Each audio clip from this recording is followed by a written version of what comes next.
What's up, ladies and gentlemen? Shiv here. All right, so I've been getting a lot of requests, a lot of mail, messages, and things of that nature, asking for advice. Hey, what deck should I be playing?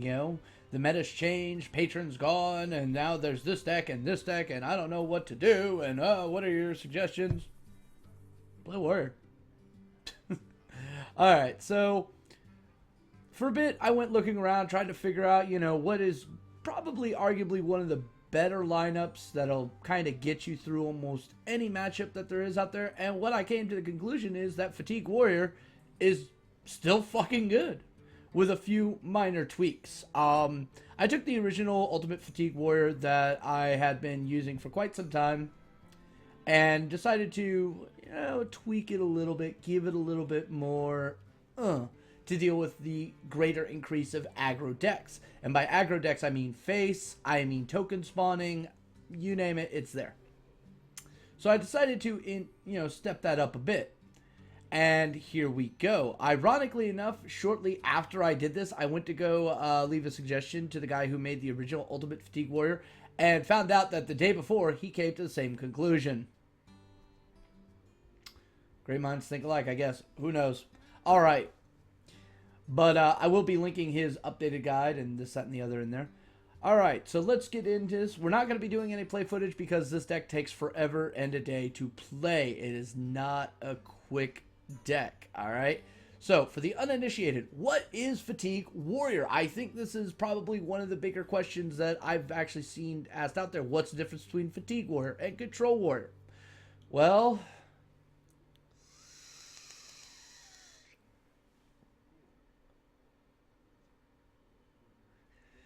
Fatigue Warrior is not your typical Control Warrior. It does share a lot of very similar facets with Control Warrior in denying board states, controlling when you can do this, and having answers for pretty much whatever your opponents have. Those two similarities between the two decks are pretty much ideal. What the main difference between the two decks is how they finish the game.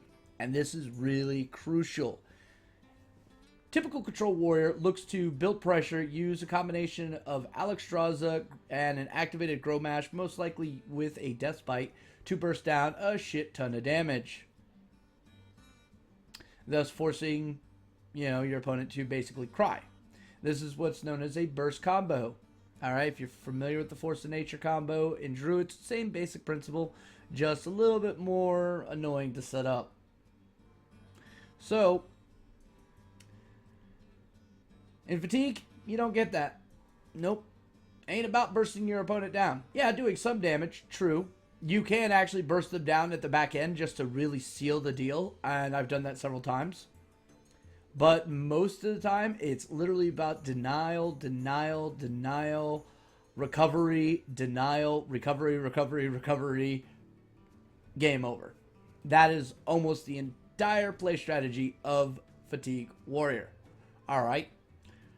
So, it's a long game. It's a long game type of deck. You always want to push to Fatigue. Now, there are times where you can opportunistically end a game, and you should, because a win is a win, whether it's an inch or a mile. So, you have to keep your eye open for that. But for the most part, you're never looking for that quick rush. You're never looking to try to build an overly good board state in order to win. That is not how this plays. This is not a beatdown deck. This is basically a control deck that is a much more elaborate, long game.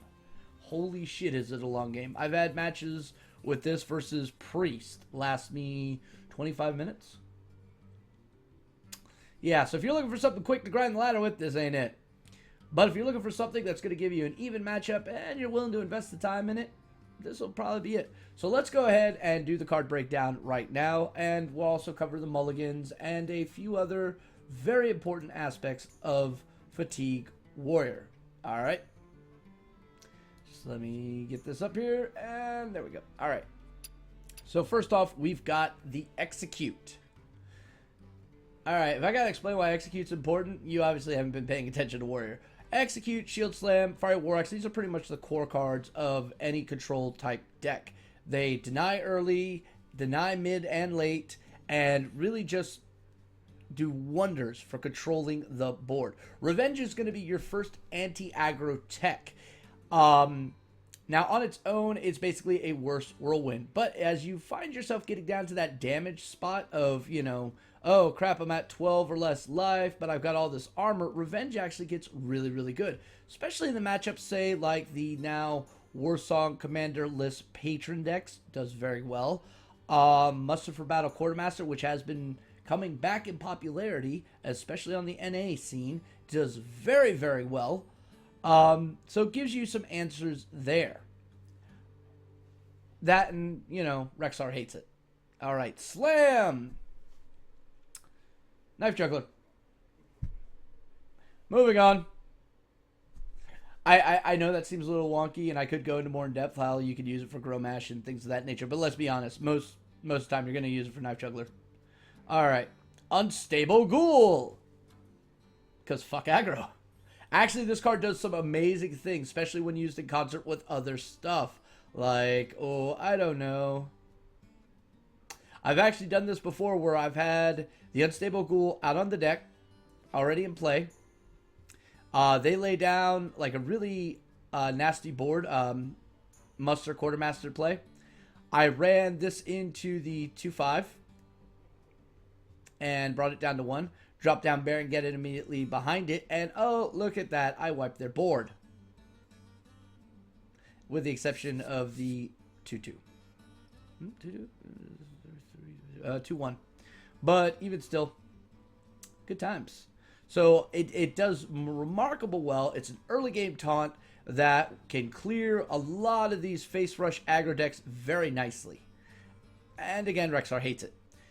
Most of the time, though, this will probably draw an Iron Beak Owl, which that's okay. That is okay, ladies and gentlemen, because, well, that means they won't have it for, say, Mr. Sludge Belcher. All right, so Bash. We'll go to the golden one here just because it looks pretty. All right, so Bash, 3 damage, 3 armor. This is basically True Silver Champion, the spell, except you don't have to take face damage at all. So, I mean, it's a little bit less on the damage, it's a little less to cast, but you get more armor. And armor has that great ability of going above 30, which heals do not. Now, I know somebody's going to say, well, how is this a fatigue deck without any armor smiths? Trust me, it works. Oh my god, does it work. Alright, moving on down to Bouncing Blade. Now, people are going to probably sit there and go, Shiv, what the fuck is wrong with you? This deck has a lot of ways of basically clearing the board. As it gets into the late game, and thus many a times what you'll end up seeing happen is like, okay, both boards are clear, so your opponent's going to play a big ass minion. Let's say Ysera. Now, typically Ysera is really annoying to deal with, short of, you know, using an execute and something else to, you know, injure it. Well, nothing says get wrecked like Bouncing Blades hitting that thing 12 times. And it has a very interesting psychological effect of fucking with your opponents. In the original version of this deck, it actually ran 2 Bouncing Blades and an Antique Killbot. Since then, the Antique Killbot and 1 Bouncing Blade went away for the Unstable Ghouls, but it's still functional both ways. Especially with the higher aggro count, it makes a lot more sense to only have 1 of Bouncing Blade. This guy takes out most top-end cards very nicely. The one and only exception to this is Dr. Boom. That you're going to have to be a little bit clever on how to deal with, you know, maybe attack face with the last charge of a Death Bite to clear the bombs, take that damage, throw Bouncing Blade, or you could just use an Execute at that point, you know, either or. So, but no, it's a really good tool, but you got to use it smartly, all right? Just playing it when there's multiple minions on the board, that ain't going to help. You could also use it in conjunction with a Brawl. This is one of the cooler things that I found with this card.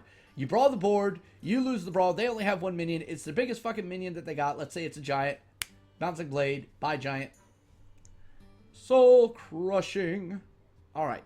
Big Game Hunter. See giants. No, seriously, see the giant. Death Lord. Alright, so Death Lord has multiple functionalities in this deck. First of all, you can play a 2/8 taunt on turn 2 with coin.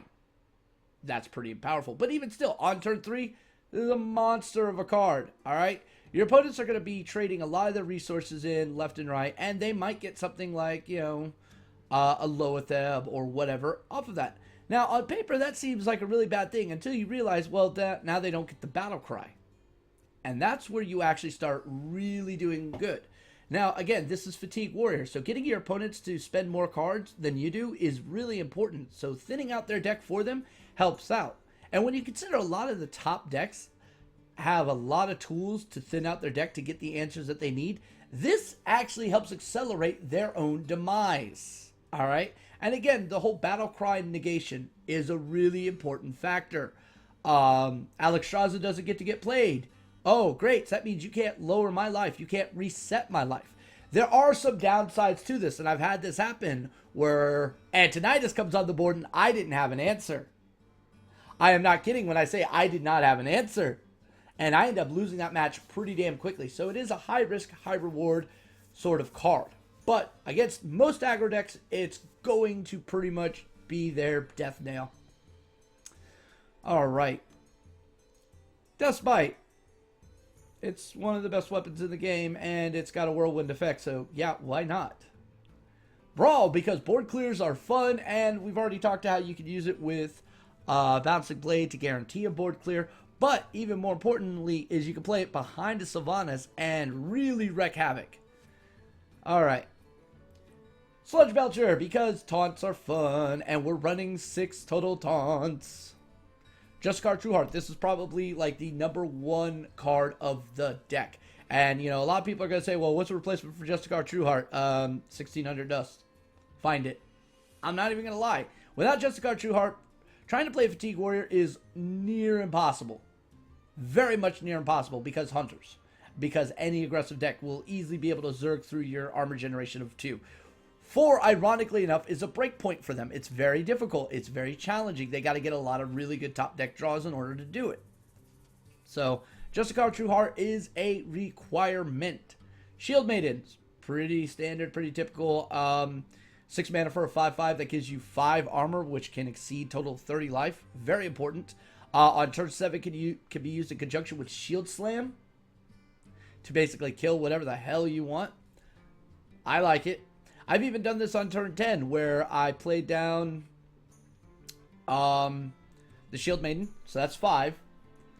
I used a bash on a target, so that took 3 off that and gave me 3. So that now brings me to 8. Right?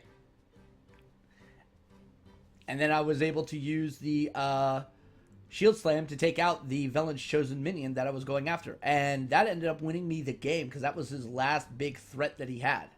So, yeah. I'm okay with this card. That, and it basically creates yet another layer of buffering that your opponents have to get through in order to get you dead, which is a very difficult thing for them to do. Sylvanas Windrunner. Arguably, this is a card that a lot of people are not overly fond of. I personally like it because it forces some really interesting decisions when played correctly. I'll give you some examples here. If your opponent has like 3 to 4 minions on the board, right? You play Sylvanas. Here's what ends up happening. They have a few options.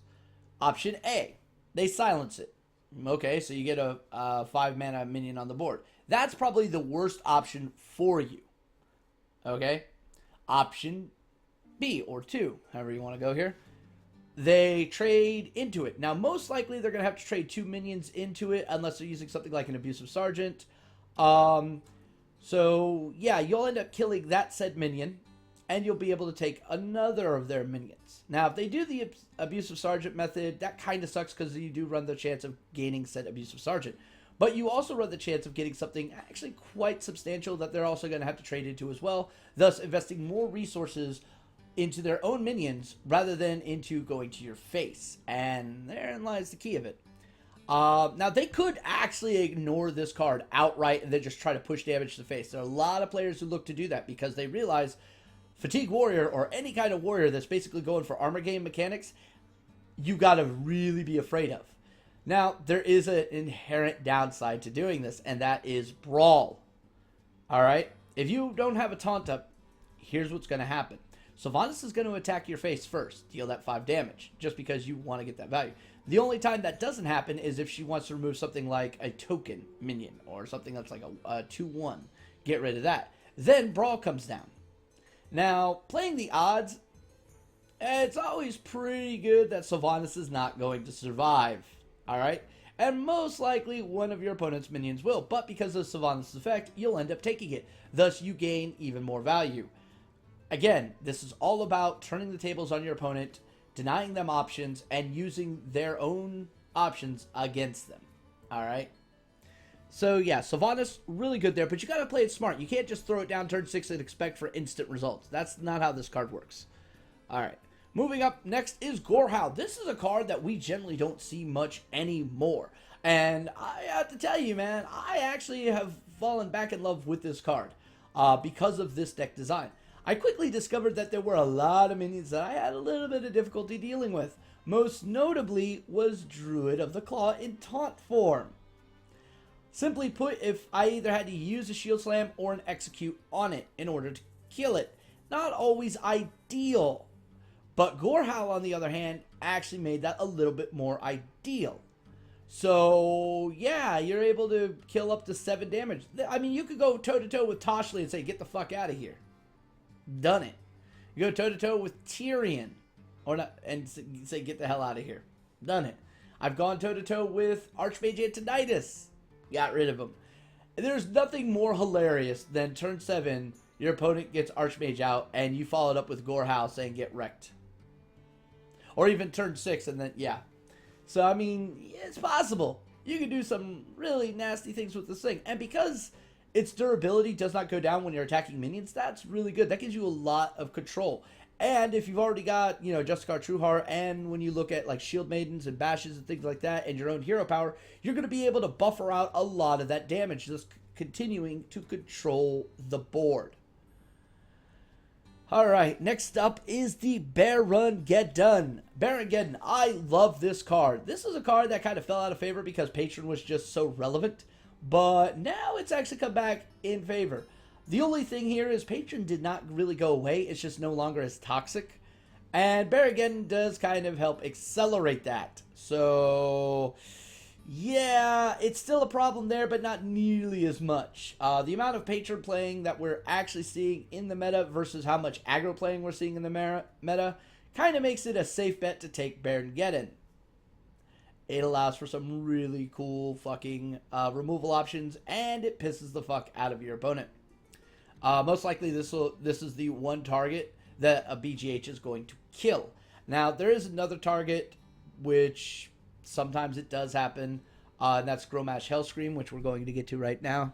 But normally, by the time Grommash Hellscream comes out, it's already game over. Most of the time.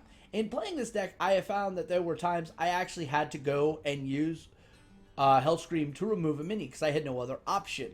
And it was pressing to that point where, you know, they could possibly Zerg me next turn with a Force of Nature combo and actually win. So you'll have to make that decision there of when to use it. And to be perfectly honest, in that matchup, he had no better play than to silence this back down to a 4-5. I'm okay with that. A 4-5 is still a Chillwind Yeti. And it's Chillwind Yeti that got rid of an Azure Drake. So either way, I get a 2-for-1 trade off that, thus controlling the board more and then going into the long fatigue game.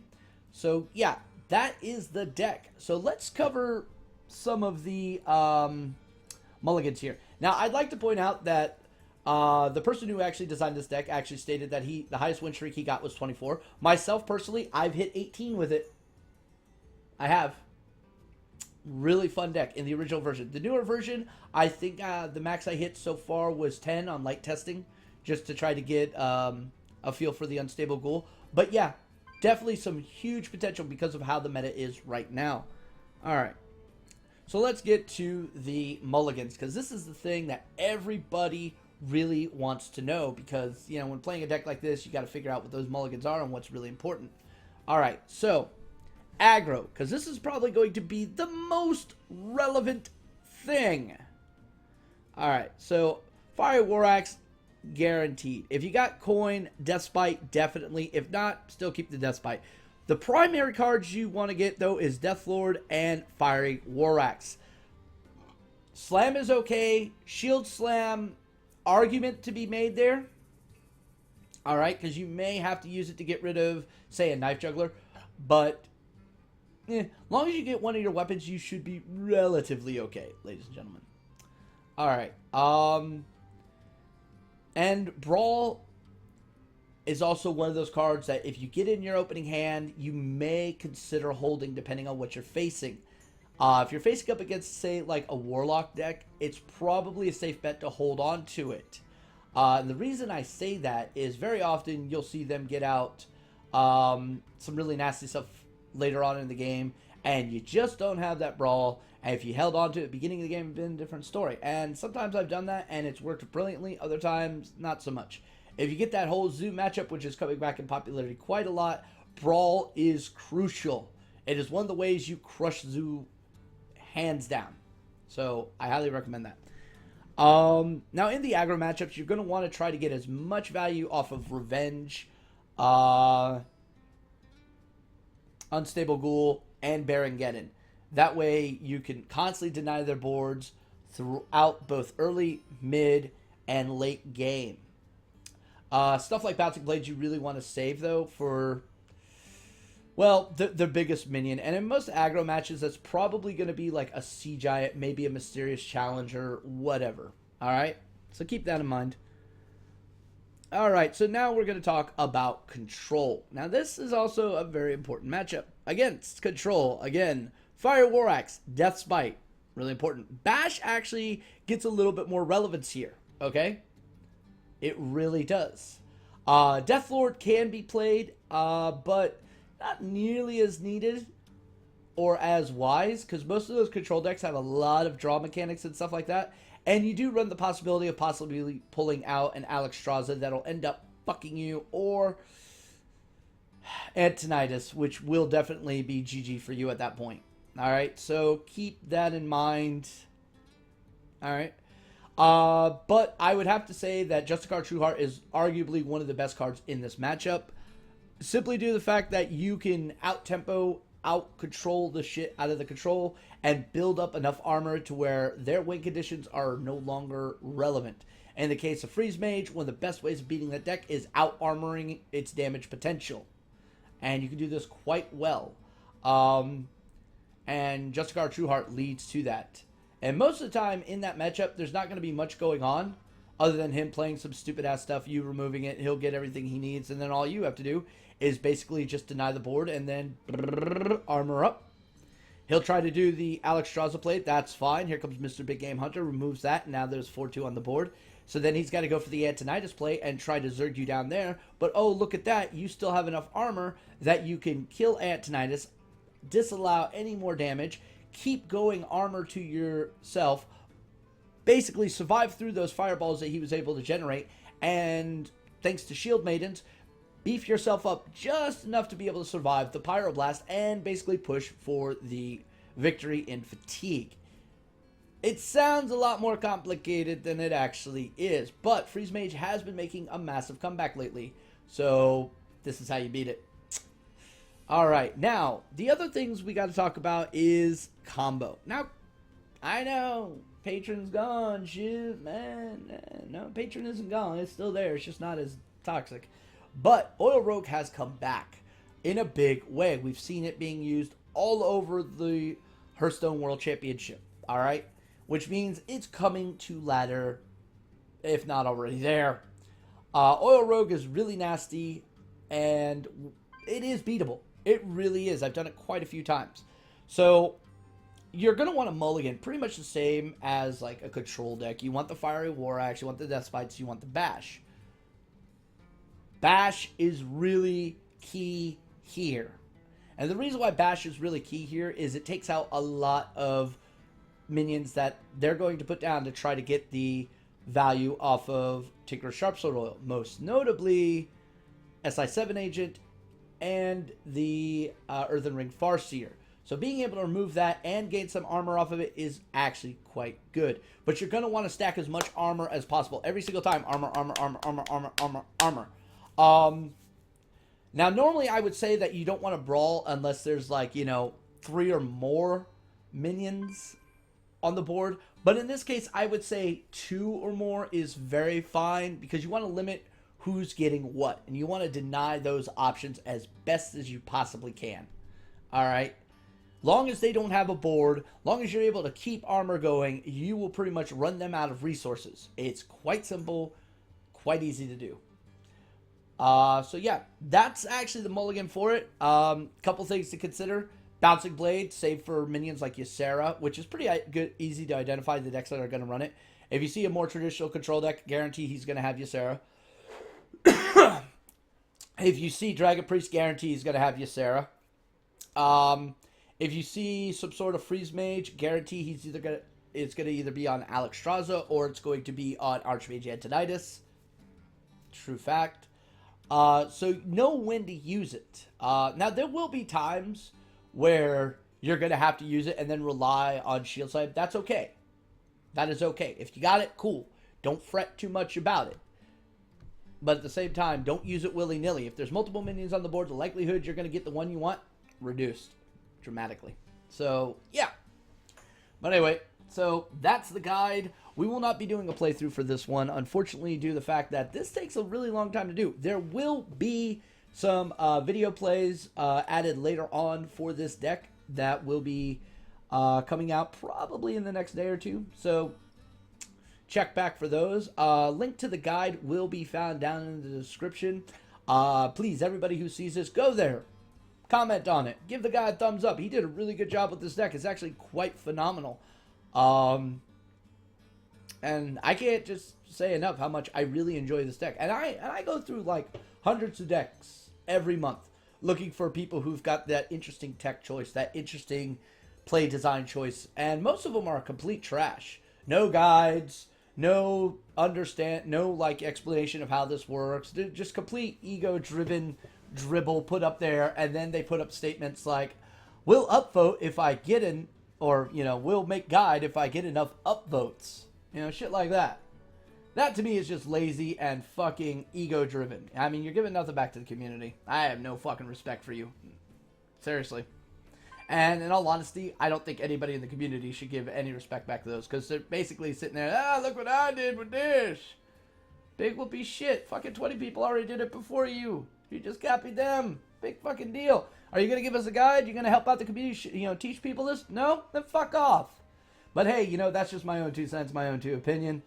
This is not shared by anybody in relevance on any website. And remember, I am batshit crazy. But if you like these videos, please like, subscribe, leave comments down below. Let me know what you think about this deck. What other decks would you like to see a review on? You have any ideas? You have any questions? Let me know. As always, I will endeavor to answer all of them in a quick and timely manner. But again, you know, my work with Luminosity does take up quite a bit of my time. True fact. So, till next time, this is Shiv saying, stay safe, have fun, and may RNGesus bless you. By the way, happy motherfucking Halloween, bitches. Peace.